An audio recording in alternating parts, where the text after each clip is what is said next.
So our next session here we're going to roll into is scaling smarter, how to use data to and technology to grow a multi-location practice. Everybody knows Bob Kowalik, but Bob, if you can just introduce yourself to anybody who's never met you before here, that'd be great. Yeah, thanks, Chad. I'm a PT first. Had a private practice, grew that from one employee to about 180 over a 5-year period of time, and went from startup to somewhere around 150-ish thousand visits a year. Went from being a PT practice owner into the revenue cycle management business. So we started off by doing billing for others. We've evolved through the billing process into becoming essentially a data and a time analytics data company. So we have a data platform that converts the billing process into critical operational data that's used to help practices maximize revenue and become more scalable. And Lance recently joined us as well. And quick shout out to Sean. Sean's a great client as well. So good to see him up here. Welcome here, Bob. And Lance, we got your name right now Perfect. on your Zoom placard. So yeah, if you could do the same thing, introduce yourself to everybody. Sure. Yeah. Lance Gross, physical therapist, practicing clinician in North Arkansas since 1997. Stepped into the outpatient field about 7.5 years ago. Currently have 24 locations across North Arkansas, one in Southern Missouri. Have grown that all organically from our own team. No acquisitions really involved in that, just growth over a 7-year time period. So currently pretty busy with those. So several visits a month, keep growing at that. Did just switch our billing over to Bob's company about 3 weeks ago. So cool. The questions that I have for you mainly revolve around using data to expand and doing it intelligently. Lance, I think you just opened number 24. Was it last month? Maybe. Correct. Yep. Exactly. First this month. So great. Awesome. So can you talk about how you worked, how you think about opening clinics, how you think about expanding? Because I know for a lot of owners, when they go from 1 to 2 clinics, or maybe 2 to 3, they get themselves in a situation where they're splitting time, they're in trouble, and it becomes a huge drain for their practice. So can you talk about how you think about growing and expanding with data, and then also how you do it in a way where you're not penalizing really the clinics that you have that are successful? Sure. So you mentioned opening from 1 to 2 clinics or 2 to 3 clinics. I think that's the heaviest lift. Like the first, the second, the third, the fourth, the fifth, that's the hardest ones. After that, it becomes a lot easier. So the way we did it, the way we looked at it, we had to have, number one, we had to have clinicians on board that wanted to expand with us. So just because the owner wants to expand doesn't mean it's going to work. So if I say I want to open another clinic over in this town, without my team being on board with that, there's no chance that's going to fly. Because you're not going to ask someone that, hey, let's drive. I know you're driving to work now 5 minutes. I want you to drive 45 minutes to work over here and run this clinic that you want nothing to do with. So you have to have team buy-in, number one. So numbers wise, you have to make sure you have enough team members to cover that. Because what if you open your new location and you're all of a sudden you're at 100 visits in 2 weeks? Do you have enough team to cover that? Can you possibly do that without robbing from the original location and sacrificing team, sacrificing patient care, getting clinician burnout because if they were working 50 hours a week before, now they're working 60 hours a week to help you build your dream. So you got to make sure they're all on board and want to play the game with you, if that makes sense. Yeah, absolutely. And Bob, I know you've gone through, you not only did this yourself, in your private practice, you've helped other owners do this the same. Can you talk about how you're using data to help owners thinking about when's the time to expand, when's the right time to expand in a way that they're not shooting themselves in the foot? Yeah, first, scalability is all about financial stability. You have to have a decent profit margin, right, to scale. Very hard to scale super thin margins. So where data really comes into play is telling the story around how all of your moving parts, literally every single thing that you do and process does to contribute towards financial stability. You have revenue objectives. You're all to some extent revenue cycle companies, meaning you're dependent on third-party payers. To the extent that you've got cash business, awesome. The more you can do to control the payment side and simplify that, and a cash business is the simplest there is, the better. But the core business is still insurance dependent, right? In most cases around the US today. So the data has to be comprehensive across the entire revenue cycle. How do you understand how every moving part is contributing to your financial stability? Your clinical operations, your documentation, your coding, your conversion of time to units and CPT codes, your credentialing, your auth management, your verification of benefits, your patient registration, and your billing process itself. All these things are revenue cycle functions. And you have to have data, KPIs, the right data that tells the story about how all these moving parts are working together as in integration to help you maximize that financial success, maximize profitability. And so the proper data is the foundation of really process optimization. Process optimization has to be focused on data. Where does the data say process optimization is needed? Then once you're going through the process of trying to optimize, how do you know it's actually working? Well, you come back to the same data that shows before and after. So data is absolutely the foundation of just about everything, the way that I see it. Great. My brain just exploded because when we were in Denver, I asked Lance, how do you know when it's time to ready to expand? And he said, I just talk with my wife and she gives me the green light or not. That's a true story. So yeah. So Bob takes things, his depth of numbers way further than I do. I look at certain KPI metrics. I look at number of referrals we're getting, if that's trending upward. Visits per plan of care should be leveled or trending upwards. Revenue per visit should be leveling or trending upwards. And then revenue per case should be leveling or trending upwards. And if all those things are going right and our schedules are full, then it's time to look at expanding. So I think we talk a lot about expanding or growing. People think about opening new locations. I think a lot of expansion comes just making one location bigger. You might want to just expand your own location you have, get a bigger building, add on space, rent some more next door, and do that. Scale what's working. That's probably the easiest lift, I think. If your schedules are full and your clinicians are full and patients are happy and you got a wait list, it's time to look at maybe expanding right where you're at in the same spot. If that makes sense, that's easy because you can manage that. It's harder to manage offsite locations, but managing your own locations is way easier. We've never talked about this in any of the breakthrough things that I've ever done. I think it's a super important point though. With what you just said, like that, if it's a 2,000 square foot clinic going to a 4,000 square foot clinic, sometimes it's a better answer than opening another 2,000 square foot clinic. How do you think about that and look at it other than just saying that's how it is? That's just how it is. So that's right. So we've opened lots of new clinics. We also expanded current clinics. So we have some clinics that have been through 3 different buildings in four years because they've outgrown the space. So it's just constantly outgrowing. And we're doing that. It's almost a constant thing that we're adding on new space to current existing locations or moving into a bigger building in the same town. That's a constant evolution that we have going on.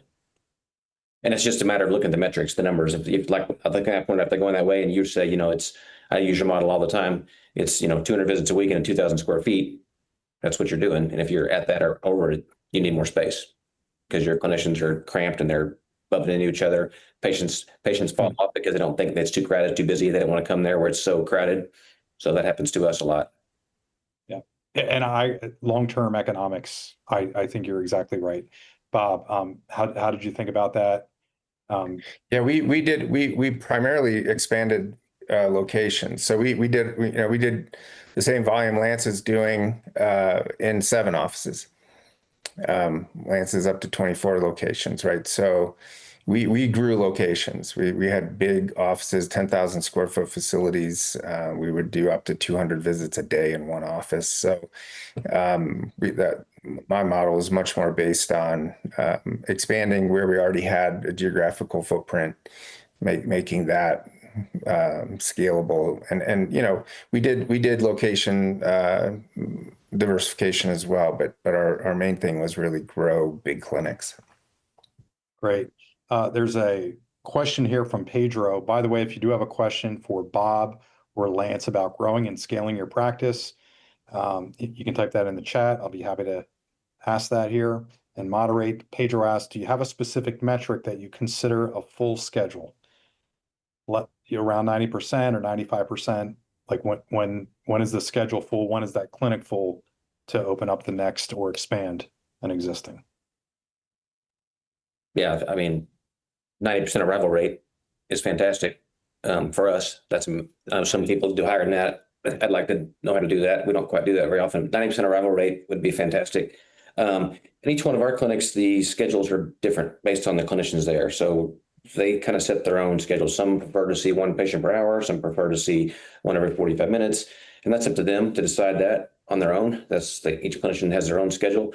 But once it's full and they can't take any more, or we feel like we're losing visits because the schedule's over full, or we're down scheduling maybe to once a week instead of 3 times a week because we don't have room on our schedules, then it's time to look to do something different. So I don't know the exact number that you can say if this is the day you're going to make your clinic bigger, but when those things start happening, you're either losing patients or you're down scheduling because you don't have room on your schedules, or your clinicians are saying, hey, I'm too busy, we can't do this anymore, then it's time to look at expansion.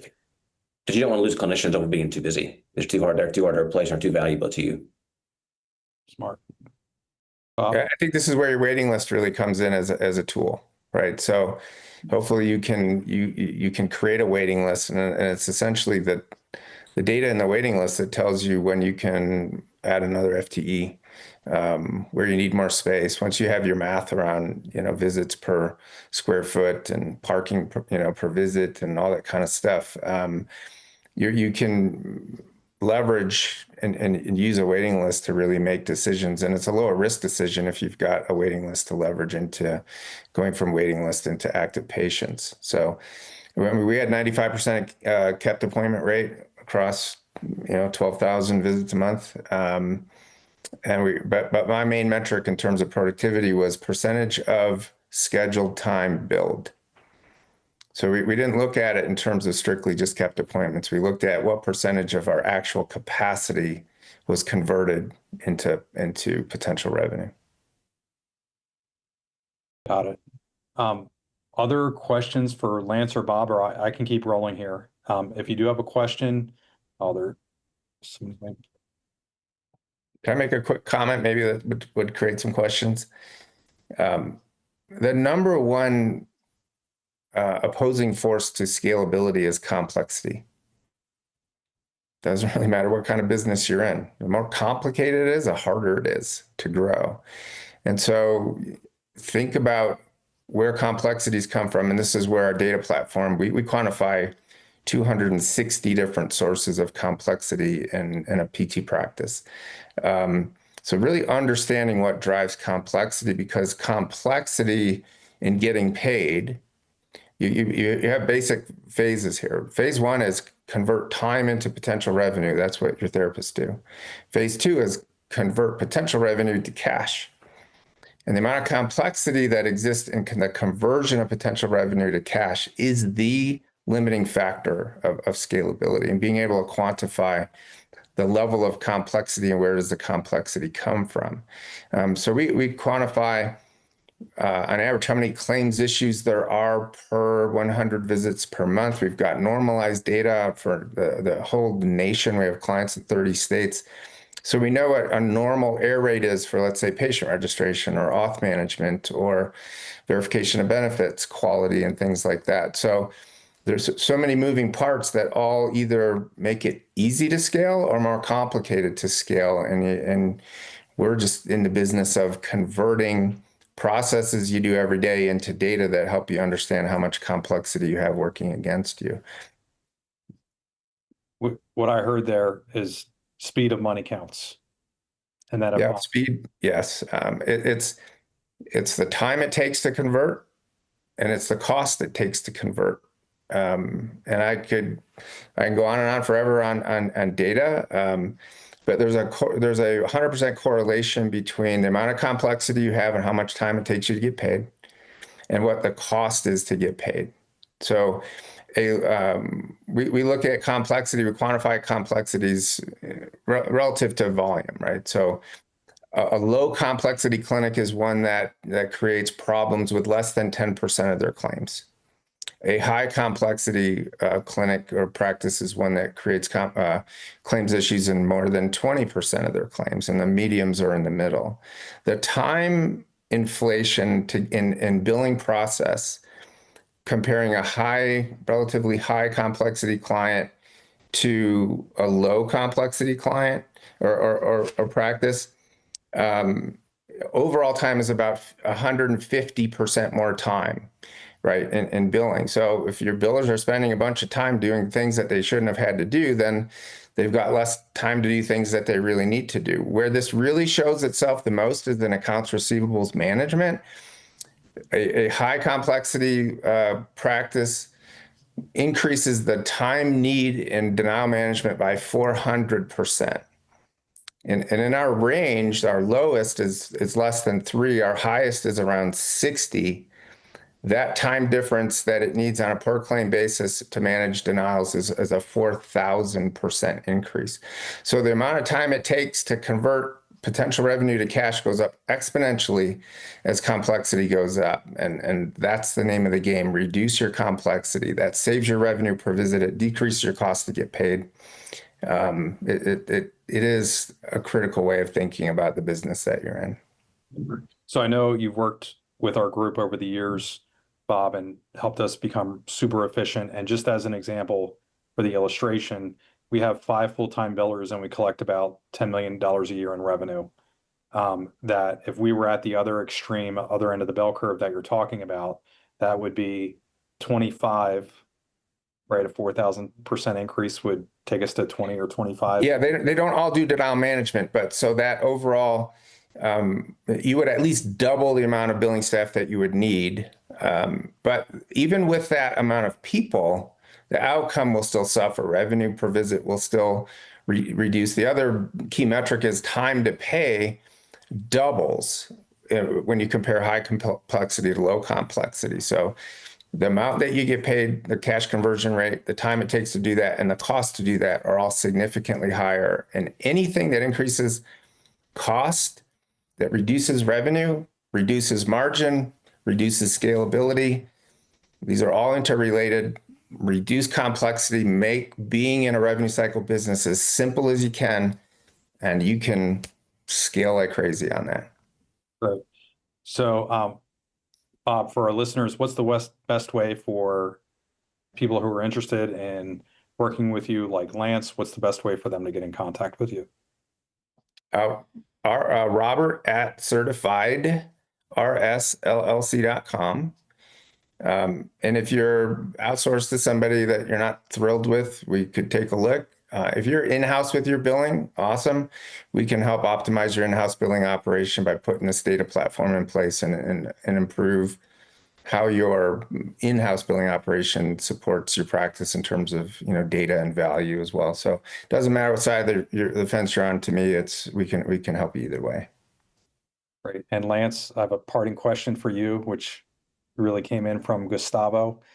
In summary, what are the top KPIs you should be keeping an eye on as you're growing and scaling? So me, I look at referrals coming in. So total new patients. Total new patients. Yep. Total new patients. I look at that. I look at revenue per visit for sure. I look at visits per plan of care, see where that's going. And then that's my top 3 I look at, really, those 3. Because if those 3 are going good, everything's good. So if your visitor plan of care dropping off, that's either something's happening, their therapists are discharging early, or they're letting patients self-discharge early. That's not good. If your referrals are dropping off, that's horrible. You don't want that to happen ever. So as long as those 3 metrics are going up, then you're on track to scale. I mean, whenever you decide to do that, and that's up to you when you decide. I would say sometimes it's too late, sometimes it's too early, but finding the sweet spot is the hard thing. Yeah, great. And yeah, so how about some love for Bob and Lance in the chat, everybody? Thank you both for being on here and sharing. This is great.